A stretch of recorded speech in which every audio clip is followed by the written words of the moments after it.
reconnaissant que tu veilles sur nous, que tu veilles sur ton Église que tu as choisie.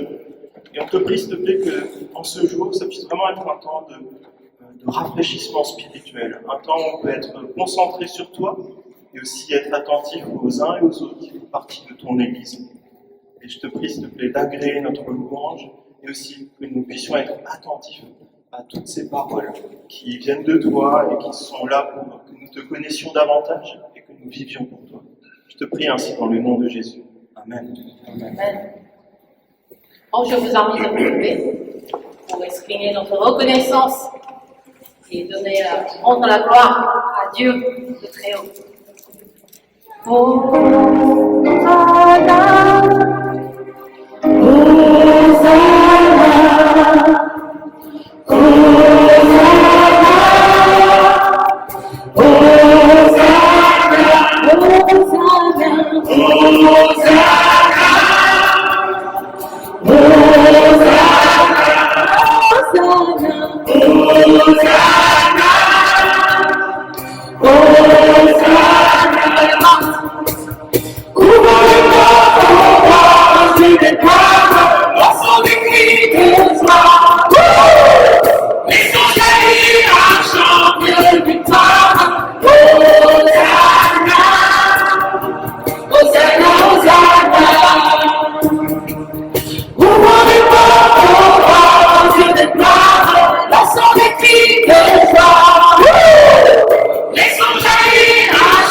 Je suis guéri en son nom, je le crois.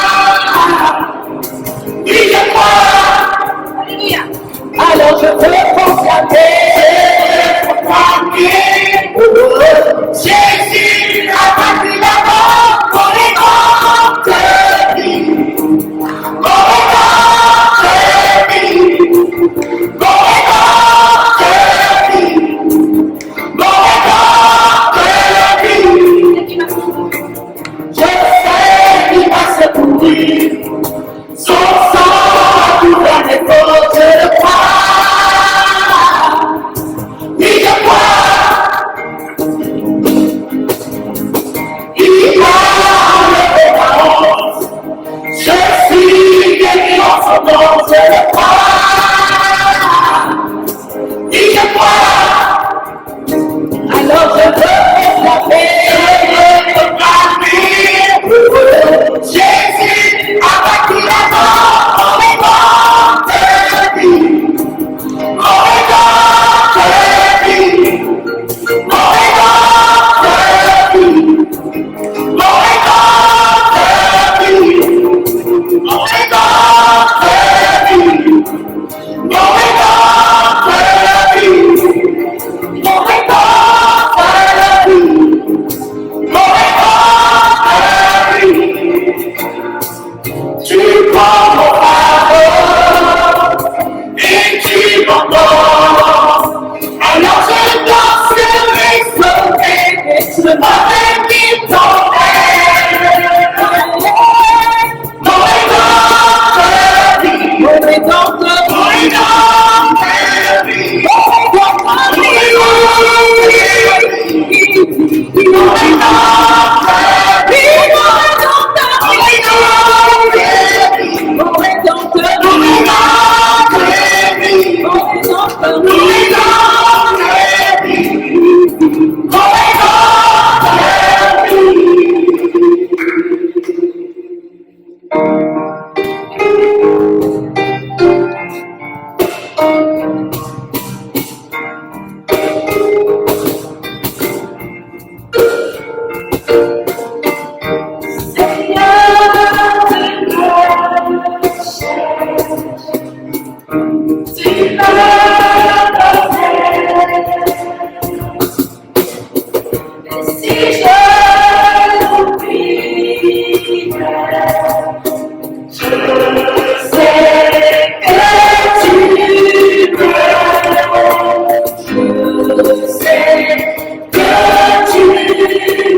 8, il est écrit: mais vous recevrez une puissance lorsque le Saint-Esprit viendra sur vous, et vous serez mes témoins à Jérusalem, dans la Judée, dans la Samarie et jusqu'aux extrémités de la terre.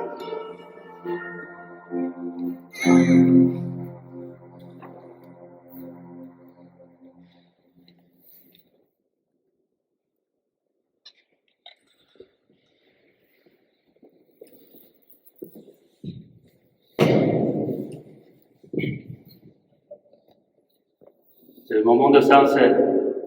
Notre Sauveur Jésus-Christ a aussi ordonné Sainte Seine. C'est un moment de commémorer sa mort pour nous. Comme l'apôtre Paul nous avait enseigné dans le 1 Corinthiens, chapitre 11, à partir de verset 23. Car j'ai reçu du Seigneur ce que je vous ai enseigné. C'est que le Seigneur Jésus, dans la nuit où il fut livré, prit du pain, et après avoir rendu grâce, le remplit, et dit: ceci est mon corps, qui est rempli pour vous. Faites ceci en mémoire de moi. De même, après avoir soufflé, il prit la coupe, et dit: cette coupe est la nouvelle alliance en mon sang. Faites ceci en mémoire de moi, toutes les fois que vous en boirez. Car toutes les fois que vous mangez ce pain et que vous buvez cette coupe, vous annoncez la mort du Seigneur jusqu'à ce qu'il vienne. C'est une invitation pour celui qui a fait le démarche pour suivre notre Seigneur Jésus. Si vous avez déjà fait ce démarche, je vous invite de nous rejoindre, de prendre le pain et la coupe ensemble. Maintenant, j'invite l'équipe pour distribuer le pain et le pain.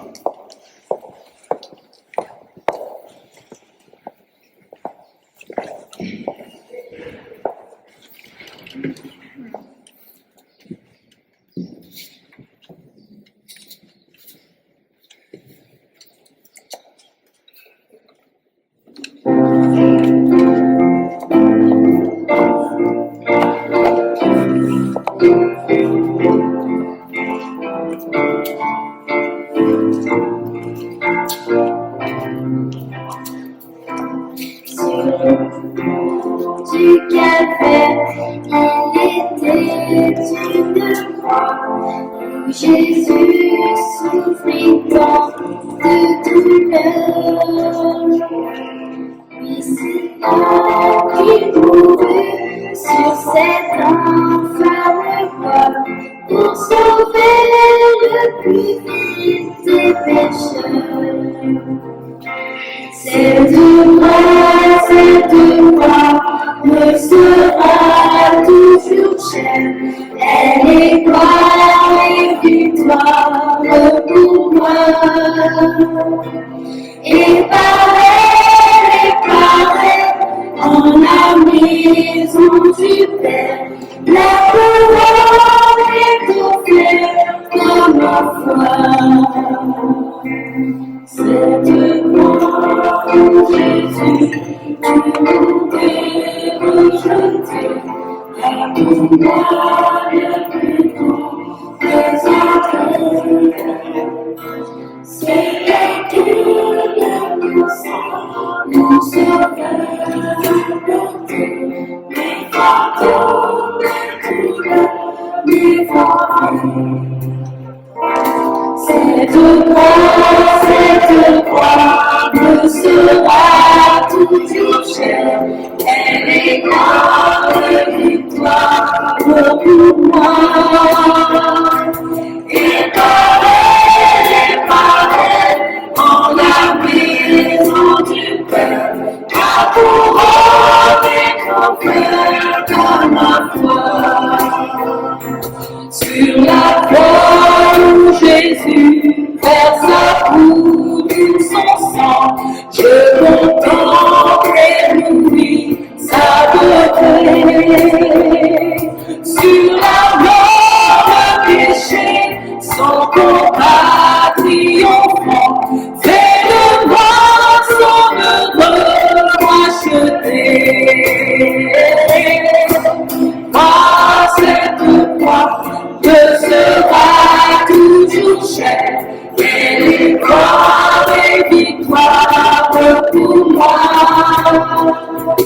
Et pareil, en la maison du Père, il y a couronné nos frères dans ma foi. Appuyons avec foi sur la croix de Jésus. Son reproche, je peux le porter jusqu'au jour bienheureux où parmi les ennemis dans le ciel je pourrai t'exalter. Avec foi sur la croix de Jésus, son reproche je peux le porter jusqu'au jour bienheureux où parmi les ennemis dans le ciel je pourrai l'exalter. Cette croix te sera toujours chère et l'énorme victoire au pouvoir. Les pareils, en la maison du Père, la couronne est offerte à la foi.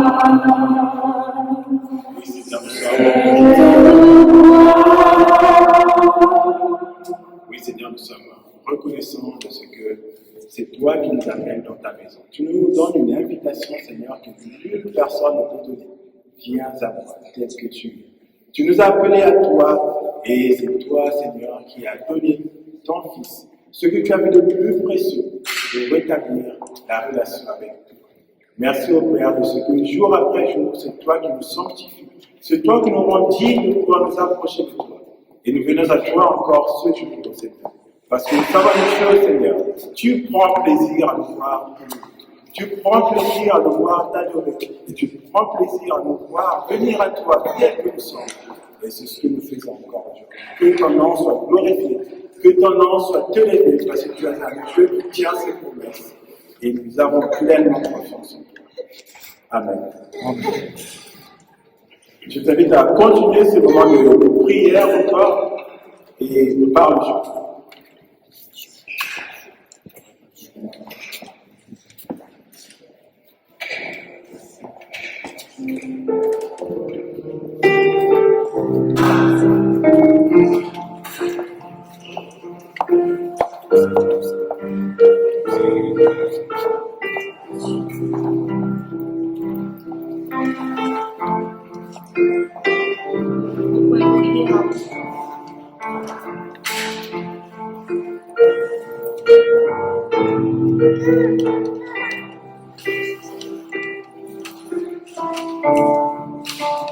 Vous pouvez donner la voix et prier Dieu.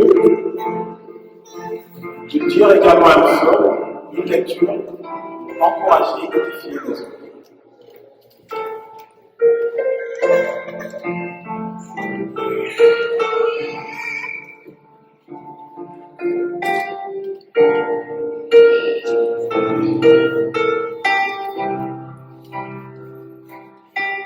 Merci Seigneur pour le moment où on s'est réunis. Merci Seigneur pour le sang de tous les bons.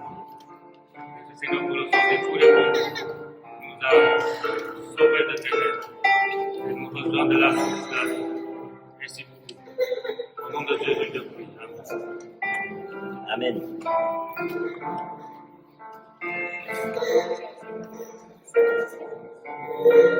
Merci Seigneur parce que tu as donné ta vie pour nous donner la vie.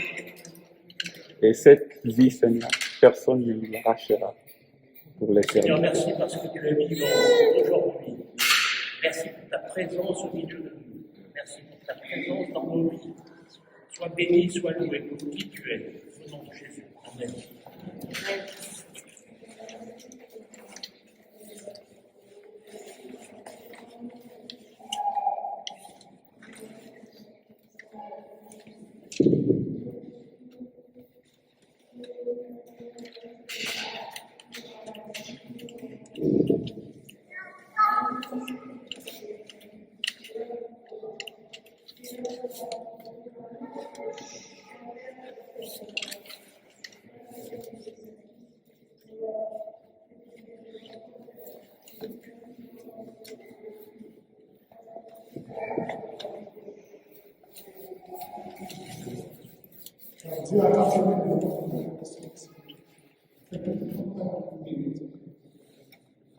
Amen.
Le Seigneur, tu es un Dieu qui tient ses promesses.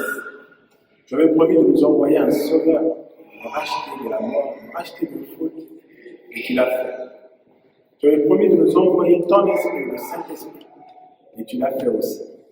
Et nous croyons, Seigneur, que les promesses que tu fais s'accompliront, parce que tu n'es pas un homme maudit, tu es le Dieu.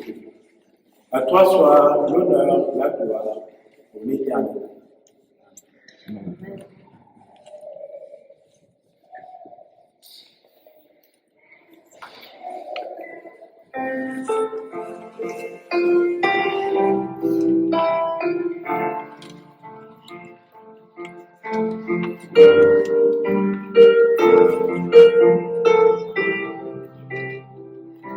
Je chanterai gloire à l'Éternel. Je chanterai louange à son nom. Je chanterai Dieu en essentiel. Je chanterai l'honneur de son nom.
Messie, c'est difficile. Je chanterai gloire à l'Éternel. Je chanterai louange à son nom. Je chanterai Dieu, mon essentiel. Je chanterai gloire au cœur de son nom.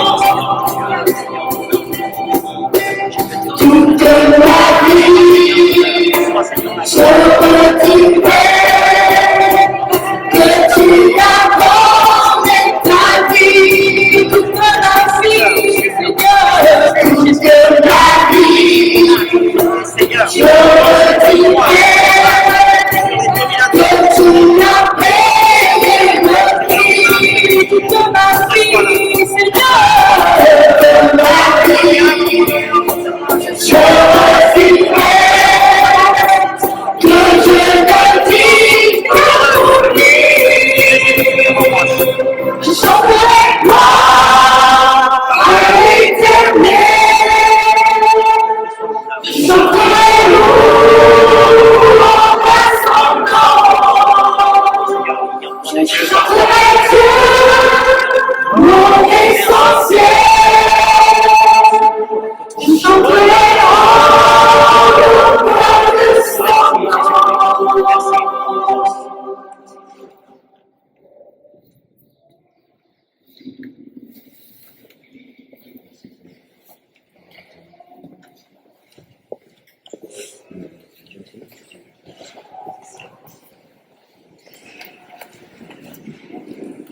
Bonjour à tous, je vous invite à prendre place et je vais simplement encore vous donner quelques nouvelles de notre église. Donc soyez les bienvenus, vous ayez l'habitude de fréquenter les cultes. Donc, peut-être pour ceux qui sont rentrés par hasard dans la salle, c'est un culte qui est organisé par l'église baptiste qui se trouve à Veneux et on a la grande joie d'être accueillis par nos amis de l'église catholique.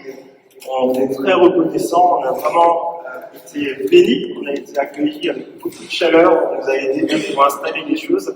Je propose simplement qu'on puisse remercier déjà l'équipe paroissiale, comme on sait le faire.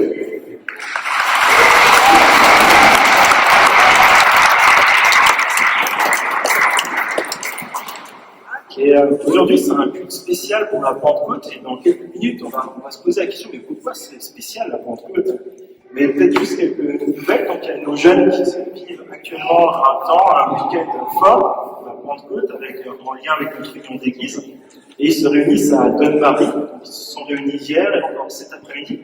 S'il y a un des jeunes entre 15 et 25 ans environ qui n'est pas encore inscrit, on trouvera une place, même dans le coffre s'il le faut, mais vous pouvez aller voir Lola qui est debout avec Ellie. Elle était déjà prête. Et voilà, je pense que c'est tout pour les annonces, on va se tenir à ça, mais j'ai par contre une surprise, même deux. On a eu la chance qu'il y ait un désistement sur la salle municipale de la salle Amoré, Roland-Agneau, celle où on s'est déjà réunis quelques fois. Et donc on vous propose un week-end spécial la semaine prochaine. Samedi, 18h, nous aurons un culte de louange et d'adoration. Et je vous invite à y participer. Et il faudra de nouveau s'inscrire. On n'aura plus la possibilité d'avoir des locaux comme ici, donc il faudra s'inscrire pour un culte samedi à 18h de louange et d'adoration.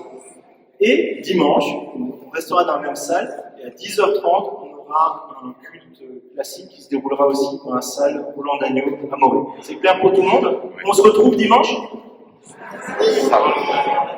Et samedi à quelle heure? C'est bon, je fais mon travail. Donc, sans plus attendre, je vous propose d'ouvrir vos Bibles dans Actes chapitre 2. Alors, c'est un peu particulier pour moi parce qu'on vient de prêcher il y a seulement quelques semaines. Je me suis dit, mais qu'est-ce qu'on va dire de plus? Je me suis dit, finalement, c'est l'occasion de mettre en lumière certains points très précis que l'Église a vécu au moment de la Pentecôte. Donc, tout le monde est prêt pour Actes? Vous ouvrez à peu près au milieu de votre Bible.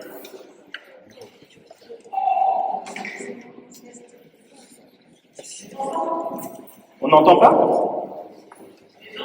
Ah, les enfants, mais j'ai oublié les enfants. Ah oui, alors, les enfants, tous ceux qui sont en maternelle, vous savez, ceux qui n'ont pas besoin du masque en temps normal, vous pouvez vous réunir dans l'oratoire qui nous est prêté, et il y aura une leçon biblique pour eux, comme ça, ce sera plus adapté que moi. Et c'est Cynthia, la responsable, c'est Lida qui est monitrice qui va s'occuper d'eux. Donc je vous invite pour les enfants, les maternelles, ceux qui n'ont pas besoin des masques, en temps normal, à prendre une petite pièce. Entre-temps, est-ce que vous avez trouvé acte 2? Qui n'a pas trouvé? Ok, très bien. Alors, j'ai un petit quiz d'abord. Si je vous dis 8 mai 1945, qu'est-ce qui s'est passé? L'armistice. De quelle guerre? La deuxième. 14 juillet. Quelle année? 89. Il y a de la culture là dans la salle. 11 novembre 1918. Question piège à quelle heure? 11h11. C'était 1918. C'est trop fort. Si je vous dis Pâques, c'est quelle date? C'était une blague. C'est un calendrier lunaire, donc ça se déplace d'une année à l'autre. Mais qu'est-ce que ça veut dire la Pâques? Qu'est-ce qui s'est passé dans l'Ancien Testament? La sortie d'Égypte, oui. Et dans le Nouveau Testament? La résurrection de Jésus. Oui, la mort et la résurrection de Jésus-Christ. Et à l'ascension. Alors, un enfant, qu'est-ce qui s'est passé à l'ascension? Hugo? Jésus est monté au ciel. Oui, Jésus est monté au ciel, auprès du Père. Et qu'est-ce qui s'est passé à la Pentecôte? Zia? Jésus a envoyé le Fils. Oui, Dieu a envoyé le Saint-Esprit. Donc c'est en Acte 1, verset 8 qui a déjà été lu. Mais vous recevrez une puissance lorsque le Saint-Esprit viendra sur vous, et vous serez mes témoins à Jérusalem, dans toute la Judée, dans la Samarie, et jusqu'aux extrémités de la terre, même jusqu'à Morée sur loin. Donc la Pentecôte, c'est 50 jours après la Pâque, et dans l'Ancien Testament, je ne pose pas la question, c'est un peu plus difficile, c'était un temps où on célébrait Dieu pour le remercier de la moisson qui avait été abondante, et on venait avec les premiers fruits, finalement, de notre jardin. J'espère que personne n'a ramené les premiers fruits du jardin, aujourd'hui on ne sera pas obligé de mettre, mais c'était un signe de reconnaissance à Dieu, parce qu'il nous donne tout ce qui est nécessaire dans notre quotidien. C'est aussi ce moment-là qu'ils ont choisi pour célébrer le fait que Dieu ait donné les 10 commandements à Moïse pour le peuple, pour les instruire, pour faire les choses que Dieu attend. Et dans le Nouveau Testament, qu'est-ce qui s'est passé? Effectivement, le Saint-Esprit qui vient, qui est donné largement, mais aussi c'est la naissance de l'Église. Et nous allons voir ensemble que le message de la Pentecôte, il est révolutionnaire. Il parle directement à nos aspirations les plus profondes, de connaître la vraie liberté, une égalité qui ne peut venir que de Dieu, et la vraie fraternité. Saint-Esprit nous donne de vivre la vraie liberté, l'égalité et la fraternité. Et je vais lire en Acte 2, verset 1. Quand le jour de la Pentecôte arriva, ils étaient tous ensemble au même endroit. Les disciples et les apôtres, sans doute 120 personnes. Tout à coup, il vient du ciel un bruit, comme celui d'un vent violent, qui remplit toute la maison où ils étaient assis. Des langues qui semblaient de feu leur apparurent, séparées les unes des autres, et ils se posèrent sur chacun d'eux. Ils furent tous remplis du Saint-Esprit et se mirent à parler en d'autres langues, comme l'Esprit leur donnait de s'exprimer. Or, il y avait en séjour à Jérusalem des Juifs, hommes pieux, venus de toutes les nations de sous le ciel. À ce bruit, ils accoururent en foule et ils furent stupéfaits, parce que chacun les entendait parler dans sa propre langue. Gloria a Dieu.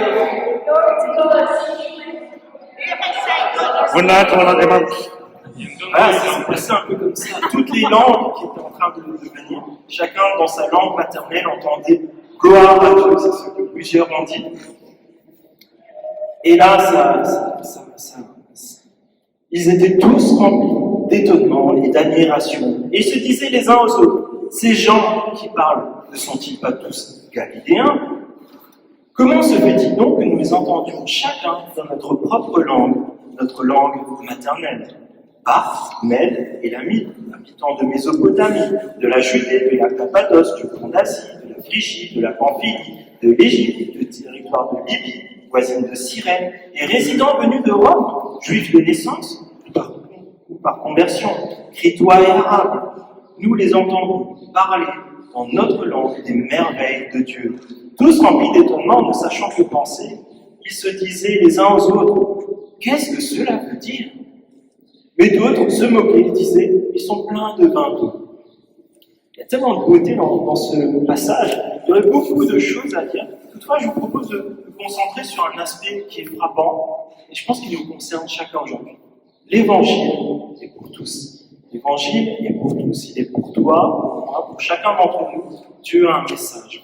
Dans les 4 premiers versets, il est dit que le Saint-Esprit se propage de manière visible et même audible parmi les 12 apôtres et les 120 disciples qui sont cités au chapitre 1, verset 15, sous la forme de langue de feu, mais aussi par l'annonce dans les langues maternelles de chacun, de ceux qui sont en voyage, que Dieu est glorieux. Ce que Jésus annonce commence à s'accomplir. Mais vous recevrez une puissance lorsque le Saint-Esprit viendra sur vous, et vous serez mes témoins, capables de parler des grands faits de Dieu, à Jérusalem, dans toute la Judée, dans la Samarie, et jusqu'aux extrémités de la terre. Comprenez bien que le Saint-Esprit, ce n'est pas une puissance. Le Saint-Esprit, c'est une personne, Dieu, qui agit avec puissance au travers des disciples de Jésus. Il est dit au verset 5, « Homme Dieu, venu de toutes les nations sous le ciel ». Ça nous rappelle que le projet de Dieu, depuis toute éternité, c'est que tous les hommes, toutes les femmes, tous les enfants puissent rencontrer Dieu.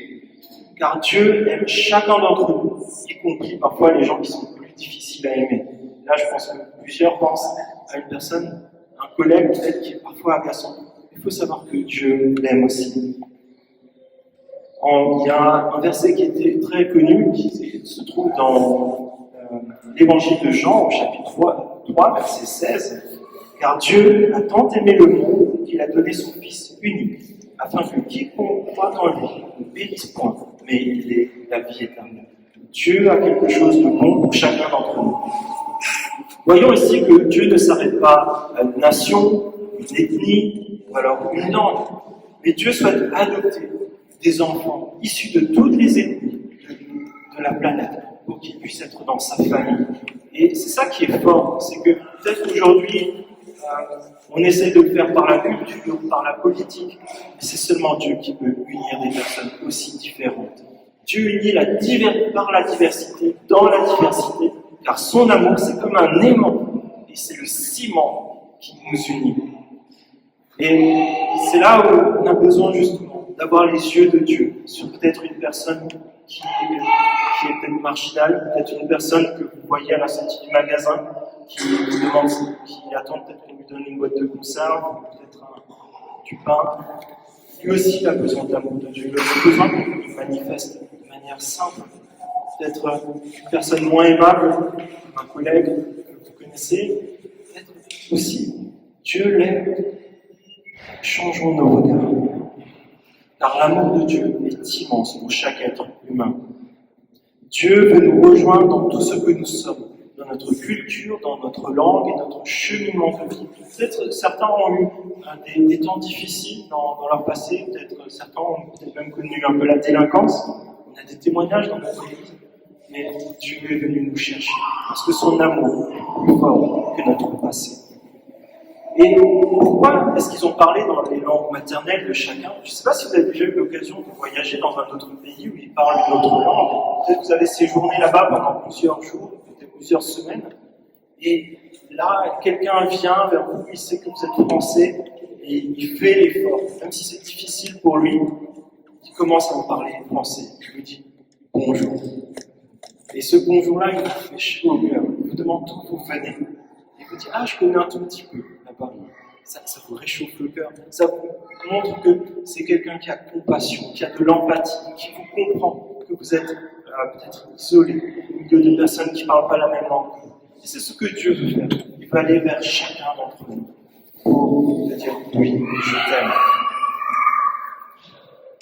Certains de ces pèlerins qui sont actuellement à Jérusalem, dans la fête de la Pentecôte, sont conscients à ce moment-là que Dieu les interpelle personnellement. Peut-être que ce matin aussi, Dieu veut t'interpeller personnellement. Certains sont aussi peut-être venus avec de l'incrédulité et finalement, la réponse simple, quand il y a quelque chose qui nous touche et qu'on ne sait pas trop quoi en faire, on peut dire ils sont pleins de vin doux ou alors ils sont gentils. Mais Dieu, il est en train de te parler, même si tu rejettes ces paroles-là. Ce matin, ne reste pas incrédule ou retranché dans des préjugés. Dieu souhaite adresser un message révolutionnaire. Dieu a créé tous les hommes à son image et ça s'écrit dès les premières pages de la Bible. Dieu a créé tous les hommes à son image dans une même dignité et tous méritent le respect. Et surtout, Dieu désire te rencontrer, me rencontrer personnellement. Dieu ne fait pas de favoritisme, il veut rencontrer chacun d'entre nous. C'est le message fort que je voulais vous laisser déjà sur cette première partie de la lecture. Dieu veut te rencontrer. Peu importe ton passé, peu importe peut-être les limites qu'il peut y avoir autour de toi, Dieu veut te rencontrer, il veut te connaître et il veut que tu le connaisses. Je vous propose de lire le verset 14. Alors Pierre, debout avec les 11 apôtres, s'exprima d'une voix forte en ces termes. Hommes de Judée, et vous qui séjournez à Jérusalem, comprenez ce qui se passe et prêtez l'oreille à mes paroles. Ces gens ne sont pas ivres comme vous le supposez, car il est 9h du matin. Je pense que ce matin, personne non plus n'avait bu avant de venir. Si c'est le cas, ne levez pas la main. Mais maintenant se réalise ce qu'a dit le prophète Joël. Dans les derniers jours, Dieu dit « Je déverserai de mon esprit sur tout être humain. Vos fils et vos filles prophétiseront. Vos jeunes gens auront des visions. Et vos vieillards auront des rêves. Oui, sur mes serviteurs et mes servantes, durant ces jours-là, je déverserai de mon esprit. Ils prophétiseront. » Verset 21. « Alors toute personne qui me rappelle au nom du Seigneur sera sauvée. Israélites, écoutez ces paroles. Dieu vous a désigné Jésus de Nazareth en accomplissant par lui, au milieu de vous, des miracles, des prodiges et des signes, comme vous le savez vous-même. Cet homme vous a été livré suivant le projet défini de la préscience de Dieu. Vous l'avez arrêté, vous l'avez fait mourir sur une croix par l'intermédiaire d'hommes impies, les Romains. Mais Dieu a brisé les liens de la mort. Il l'a ressuscité, parce qu'il n'était pas possible qu'elle le retienne. Verset 29. Mes frères, qu'il me soit permis de vous parler en toute franchise au sujet du patriarche David, le roi David dans l'Ancien Testament. Il est mort, il était enseveli, et son tombeau existe encore aujourd'hui parmi nous. Or, il était prophète, et il savait que Dieu lui avait juré par serment de faire surgir le Messie, d'un de ses descendants, pour le faire asseoir sur son trône. C'est donc la résurrection de Christ qu'il est prévu et annoncé en disant qu'il ne serait pas abandonné au séjour des morts et que son corps ne connaîtrait pas la décomposition.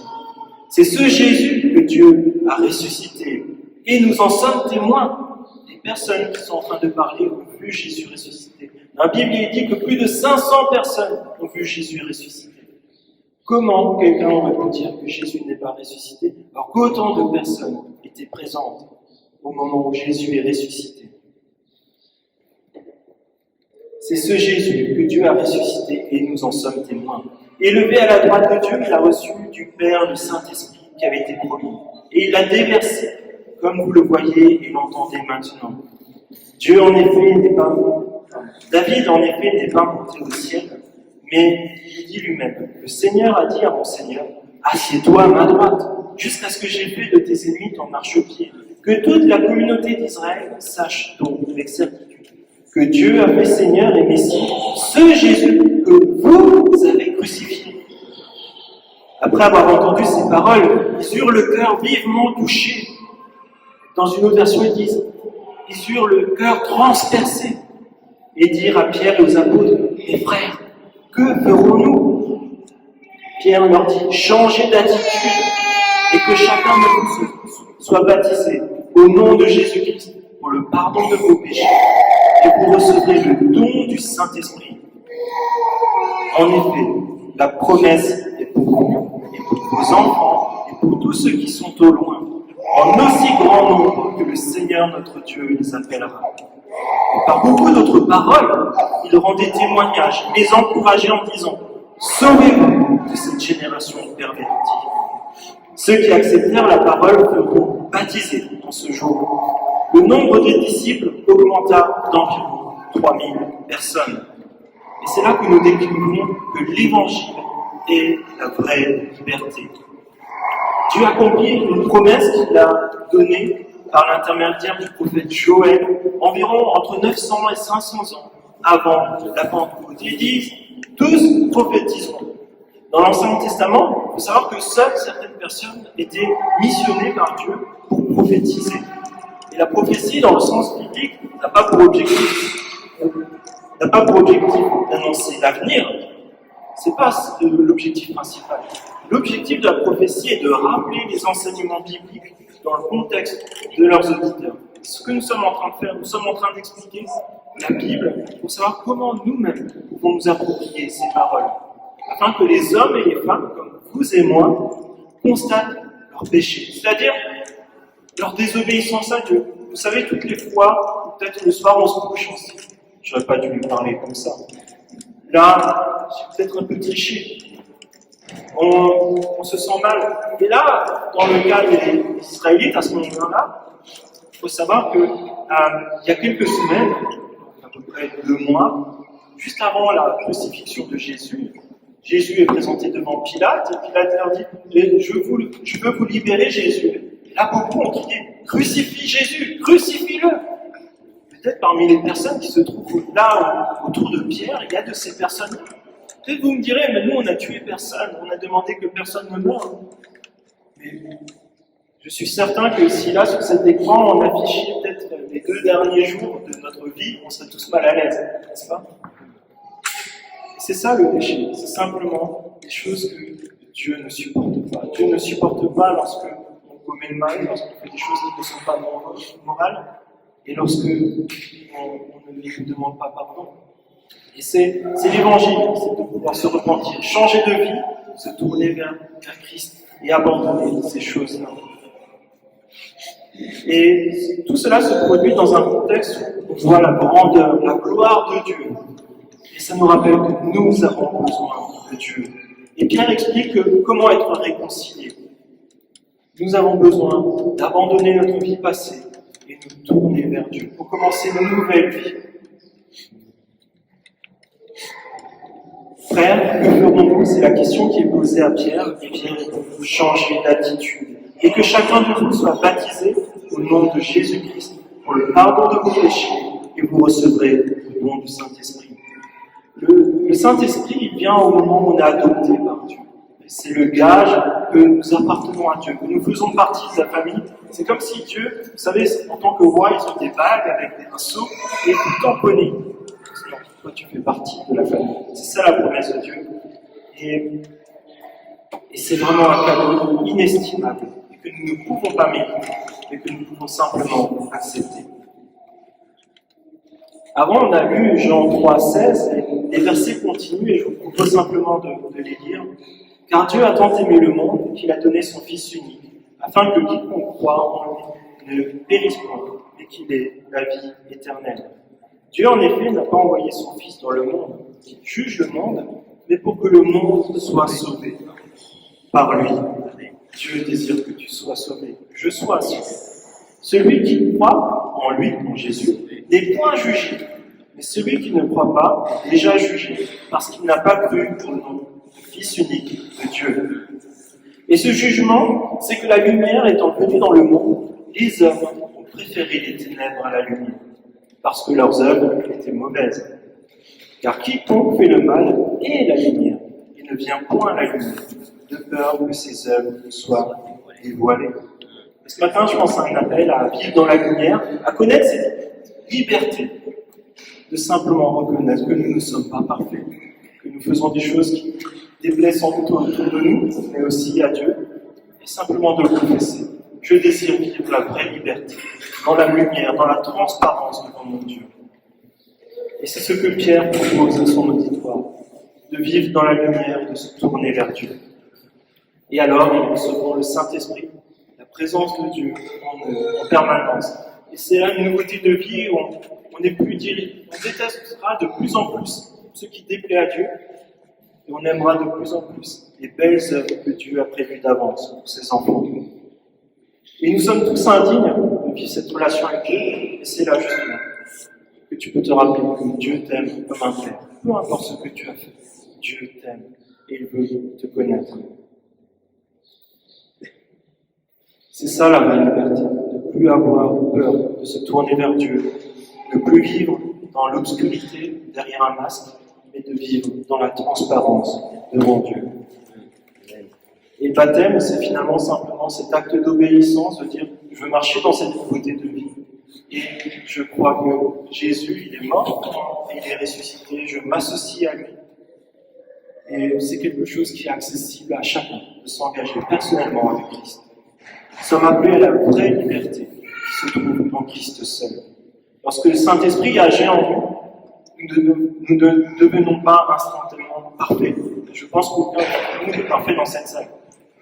Je me trompe? Qui est parfait? Personne nous a levé la main, c'est bien. Mais Christ nous assure que de jour en jour, si nous nous laissons transformer par lui, il nous amènera à être parfaits, à lui ressembler encore davantage, parce que c'est quelque chose de miraculeux que Christ accomplira au moment de son retour. Nous serons détachés de tout ce qui nous sépare de la sainteté de Dieu. Et nous aspirons de plus en plus aux bonnes œuvres que Dieu a préparées pour nous. C'est-à-dire que nous sommes libérés de cette séparation éternelle qui est réservée à ceux qui rejettent la main tendue de Dieu. Mais au contraire, nous vivrons dans la maison du Père, dans la joie d'appartenir à Dieu. Aussi, dès aujourd'hui, je pense que c'est une libération que beaucoup ont vécue parmi nous, c'est d'être libéré du regard des autres. Combien c'est difficile de toujours vivre en se disant est-ce que ça va plaire à celui-ci ou à celui-ci? Comment on va me voir si, par exemple, je parle de ma foi? C'est quelque chose dont Dieu veut nous libérer pour connaître la vraie liberté qui se trouve uniquement en Christ. Ouais, du coup, ce jour, 3000 personnes décident de changer de vie. Ils se dirigent peut-être comme nous on pourrait le faire, ils vont au bord du loin, ils commencent à procéder au baptême, ils deviennent disciples de Jésus. Et puis finalement, chacun rentre chez soi. C'est ça qui s'est passé? Il y a quelqu'un qui dit non et il a raison. Non, c'est pas ce qui se passe. Au verset 42, il est dit ceci. Ils persévéraient dans l'enseignement des apôtres, dans la communion fraternelle, dans la fraction du pain et dans les prières. La crainte s'emparait de chacun et se faisait beaucoup de prodiges et de signes miraculeux par l'intermédiaire des apôtres. Tous ceux qui croyaient étaient ensemble, ils avaient tout en commun. Ils vendaient leurs propriétés et leurs biens et ils en partageaient le produit entre tous, en fonction des besoins. Chaque jour, avec persévérance, ils se retrouvaient d'un commun accord au temple. Ils rompaient le pain dans les maisons et ils prenaient leur nourriture avec joie et simplicité de cœur. Ils louaient Dieu et avaient la faveur de tout le peuple. Le Seigneur ajoutait chaque jour à l'Église ceux qui étaient sauvés. C'est un beau programme. Ce que j'en retiens, ils persévèrent. Ils persévèrent, c'est rappelé plusieurs fois. C'est un choix, c'est pas toujours facile. Vous avez une vie comme nous, vous avez aussi un travail, peut-être bien plus prenant même que les autres aujourd'hui. Mais ils persévèrent. Ils persévèrent dans l'enseignement des apôtres, donc à l'écoute de la Bible et de l'explication de ce que veut dire la Bible pour nous aujourd'hui. La communion fraternelle, c'est-à-dire vivre comme des frères et des sœurs dans la solidarité. On ne pouvait pas voir quelqu'un qui était démuni et qui n'avait pas de quoi se vêtir ou manger.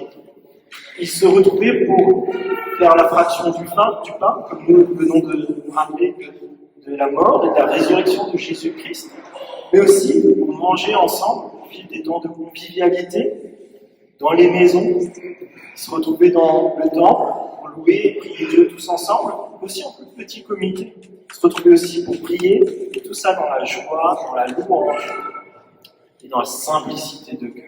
Venons avec un cœur simple pour vivre ce que Dieu nous a fait.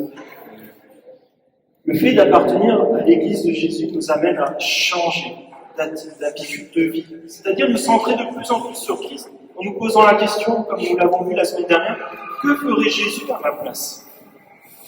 Mais aussi être conduit par l'amour fraternel. Le plus grand commandement que Christ nous ait laissé, c'est d'aimer Dieu de toute notre force, de toute notre âme, et d'aimer notre prochain comme nous-mêmes. C'est un commandement, c'est pas une sorte de rotation entre les deux, non, c'est pas ça. C'est un commandement de faire cohabiter les deux. Nous ne pouvons pas juger qui appartient à Christ ou non. Jésus connaît ses brebis, et ses brebis le connaissent. Toutefois, je pense qu'il y a des indicateurs pour chacun d'entre nous, en tant qu'Église, mais aussi personnellement. Où est-ce que j'en suis par rapport à ces indicateurs? Quelle est ma persévérance quotidiennement dans la prière, dans la lecture de la Bible? Quelle est ma détermination, ma persévérance à me retrouver pour nous rassembler lorsque c'est plus difficile, lorsque c'est tôt le matin, que les yeux piquent, que peut-être les enfants n'ont pas bien dormi la nuit, que peut-être il faut marcher pour venir au culte. Est-ce que je suis déterminé parce que je sais que c'est là que Dieu a quelque chose de bon pour moi? Est-ce que je démontre mon affection et ma solidarité aux personnes qui se trouvent autour de moi, aux frères et sœurs de l'Église, mes voisins, mes collègues? Est-ce que je prends simplement déjà le temps parfois de passer un petit coup de fil et de demander comment ça va? Quand est-ce que pour la dernière fois on a ramené peut-être un gâteau, une tarte à un de nos voisins ou à un de nos amis de l'Église pour l'encourager? La vie avec Christ doit changer notre vie. Et la Pentecôte marque pour les chrétiens un grand changement dans notre vie. On l'a vu, la vraie liberté, c'est d'être réconcilié avec Dieu, mais aussi avec mon prochain, autant que possible. Être délivré aussi de la dictature des apparences pour essayer de plaire à tout le monde. Aussi la vraie égalité, considérer mon prochain comme mon égal, comme une création merveilleuse de Dieu. Et la bonne nouvelle est pour tous les êtres humains, parce que Dieu aime chacun d'entre nous. Enfin, la vraie fraternité, elle est moins centrée sur nous-mêmes, et c'est un recentrage sur Dieu et être attentif aux personnes qui habitent autour de moi, que je côtoie. Et c'est un rappel que ce qui nous unit, c'est pas parce qu'on a peut-être la même couleur de peau, peut-être la même langue, on a même les mêmes plats. C'est que c'est l'Esprit de Dieu qui habite en nous, qui nous unit, et qui fait de nous une fratrie. Et Dieu nous unit dans la diversité pour un avenir éternel qui sera magnifique, que Christ nous garantit par sa résurrection. Si Christ est ressuscité, nous ressusciterons. Et c'est pour ça que le message à Pentecôte est révolutionnaire. Le Saint-Esprit nous donne de vivre la vraie liberté, l'égalité et la fraternité en Christ. Et je vous invite à prier pendant ce temps que l'équipe de louange nous rejoigne.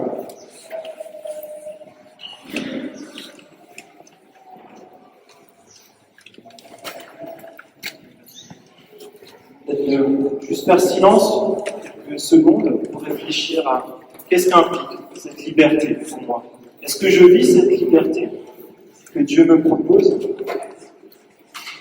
Est-ce que je connais personnellement mon Créateur? Est-ce que si Jésus revenait demain, où est-ce que je serais?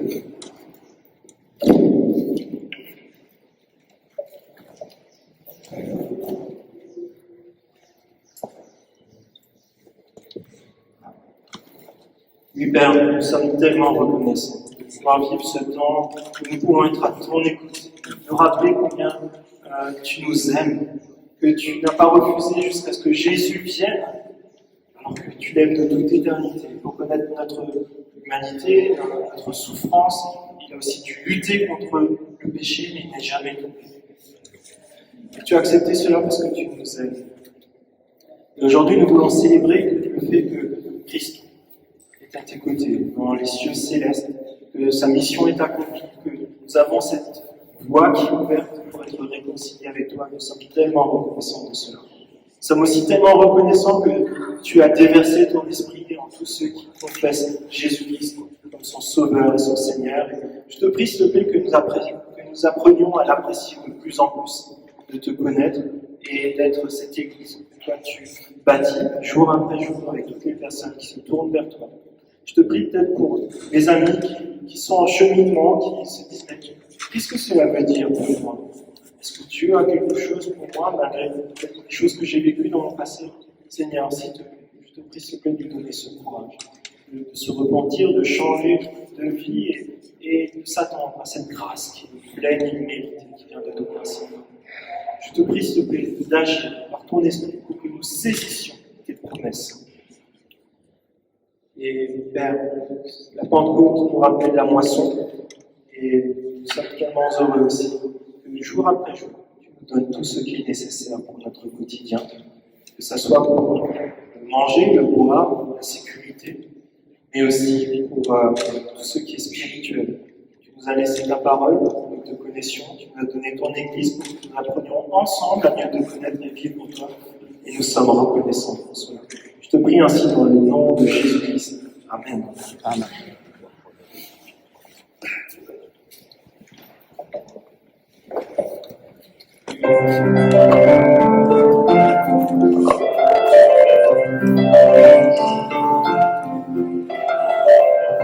Issu du même Créateur, le même souffle qui nous a donné la vie. Tous aussi perdus, tous aussi pécheurs, nous avons eu la grâce qui nous attire à lui. Il nous a trouvés si précieux, qu'il a choisi de quitter les cieux. La vie s'appelait notre réveil, il est venu briller la passion. Nous avons qu'un seul Père, nous n'avons qu'un Sauveur, qui pour nous est offert. Nous étions indignes pécheurs, nous n'avons qu'un seul roi, nous n'avons qu'une seule foi. Au pied de la croix se prie, ce qui nous divise, nous sommes une seule église.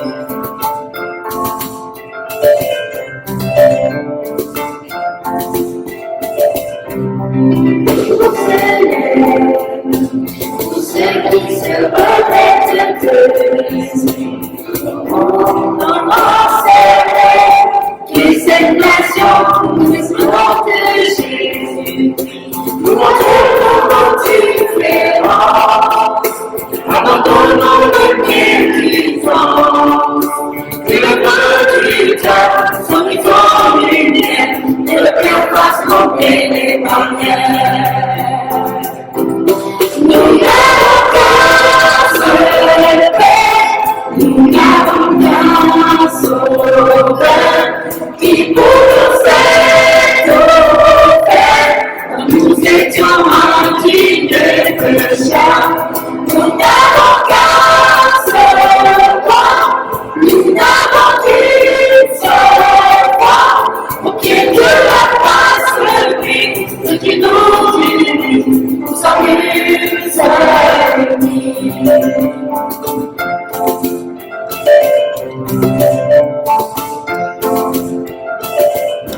Les élus de tous les temps, il y a des anges qui nous ici présents.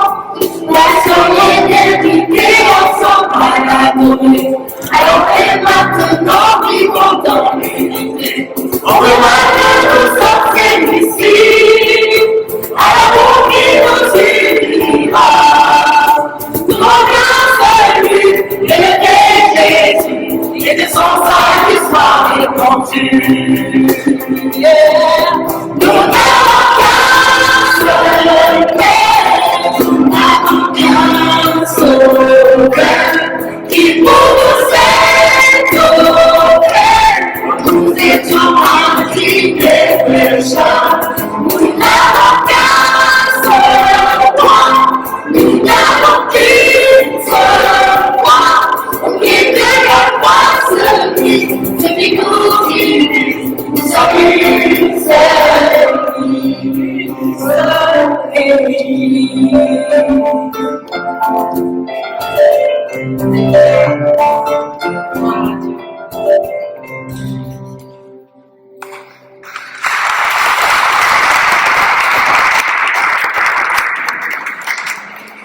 Gloire à Dieu. Et je tenais à remercier toutes les personnes qui ont préparé ce culte. C'était de nouveau une expédition dans un nouveau lieu. Et encore merci pour le super accueil que nous avons reçu. On est très touchés de votre accueil.